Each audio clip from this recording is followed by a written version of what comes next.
Hey everybody, it's Neil, and if you have bumper stickers or stickers on your car or stickers anywhere, you can use this, and it is adhesive remover, so you can take the stickers off without totally ruining everything.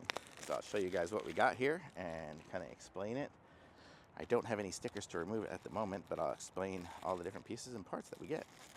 So we have a bottle of the adhesive remover, and then we have the squirt bottle, which will help us squirt to get the adhesive remover out of the bottle.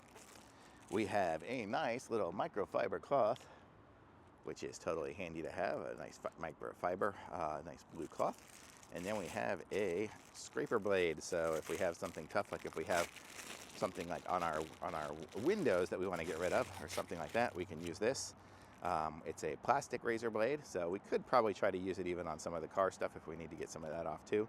So super cool, kind of nice little concept, and you can just do some scraping and do some adhesive removal. So very cool, nice little kit that you've got all the different pieces and parts you need. So I like it, thumbs up.